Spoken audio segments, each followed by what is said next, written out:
Assalamualaikum warahmatullahi wabarakatuh. Saya Afifuddin Yusuf akan membicarakan sedikit mengenai guru yang efektif dalam mata kuliah micro teaching. Menurut Covey dalam bukunya yang berjudul The 7 Habits of Highly Effective People menyatakan bahwa ada 7 ciri kebiasaan manusia efektif, yaitu yang pertama berpikir proaktif, memiliki tujuan yang jelas, pandai dan menentukan skala prioritas, berpikir untuk menang, senang bekerja sama, memperhatikan orang lain, dan selalu belajar sepanjang waktu. Dari ketujuh ciri manusia efektif tersebut dapat ditarik kesepadanan sebagai ciri-ciri guru yang efektif. Dalam proses belajar mengajar, seorang guru perlu melakukan perencanaan dan persiapan, serta pengambilan keputusan setiap jamnya. Dengan demikian, sebuah atribut yang melekat pada guru yang menonjol adalah intentionality, yaitu melakukan sesuatu yang beralasan atau bertujuan. Intentional teacher adalah guru yang secara terus-menerus memikirkan hasil yang mereka inginkan dari siswanya, dan bagaimana setiap keputusan yang mereka buat akan mengarahkan siswa menuju hasil yang diharapkan.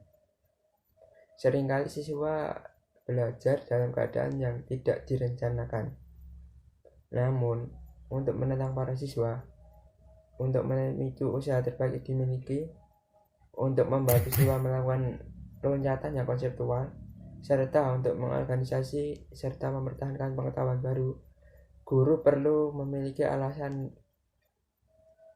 penuh pemikiran dan fleksibel, tanpa kehilangan arah dalam membimbing setiap mahasiswanya.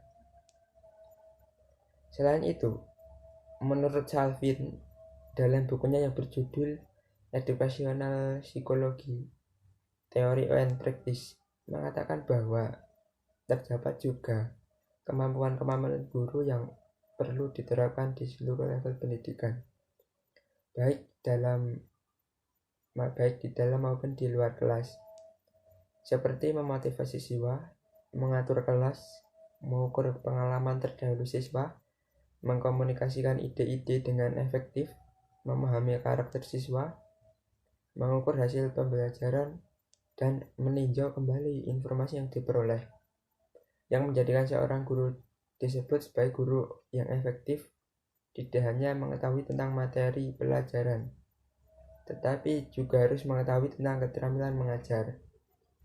Guru yang efektif tidak hanya tahu materi yang seharusnya diajarkan, tetapi juga dapat mengkomunikasikan pengetahuan mereka kepada para siswa.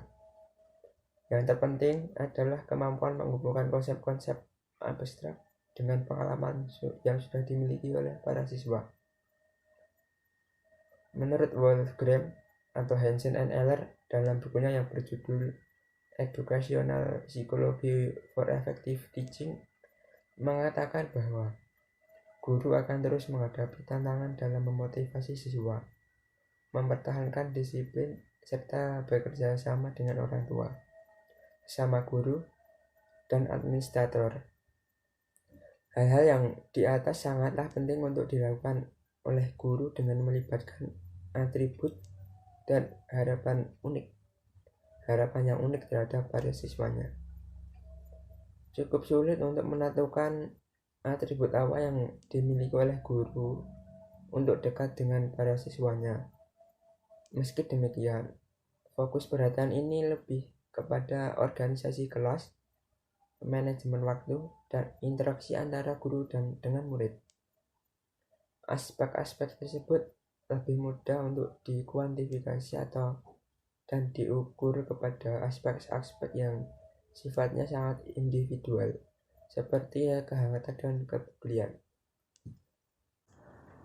Karakteristik guru yang efektif menurut Suyanto dan Hisham dalam bukunya yang berjudul Refleksi dan Reformasi Pendidikan di Indonesia Memasuki Milenium Ketiga, mengemukakan tentang beberapa kemampuan guru yang mencerminkan guru yang efektif, yaitu yang pertama, tentang kemampuan yang terkait dengan iklim kelas.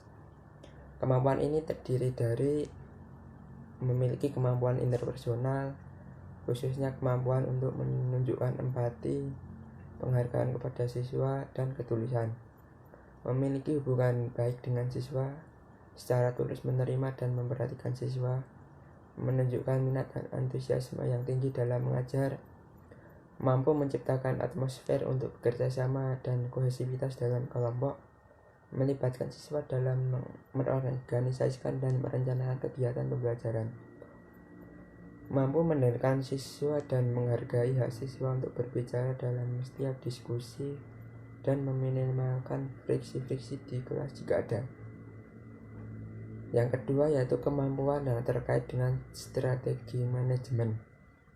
Kemampuan ini terdiri dari yang pertama, memiliki kemampuan secara rutin untuk menghadapi siswa yang tidak memperhatikan, suka menyela, mengalihkan pembicaraan, dan mampu memberikan transisi dalam mengajar, serta mampu bertanya atau memberikan tugas yang memerlukan tingkatan berpikir yang berbeda. Yang ketiga yaitu kemampuan yang terkait dengan pemberian umpan balik dan penguatan atau reinforcement. Kemampuan ini terdiri dari yaitu mampu memberikan umpan balik yang positif terhadap respon siswa, mampu memberikan respon yang membantu kepada siswa yang lamban dalam belajar, mampu memberikan tindak lanjut terhadap jawaban yang kurang memuaskan, dan mampu memberikan bantuan kepada siswa yang diperlukan. Kemampuan yang keempat yaitu kemampuan yang terkait dengan peningkatan diri. Kemampuan ini terdiri dari mampu menerapkan kurikulum dan metode mengajar secara inovatif, mampu memperluas dan menambah pengetahuan metode-metode pengajaran, dan mampu memanfaatkan perencanaan kelompok guru untuk menciptakan.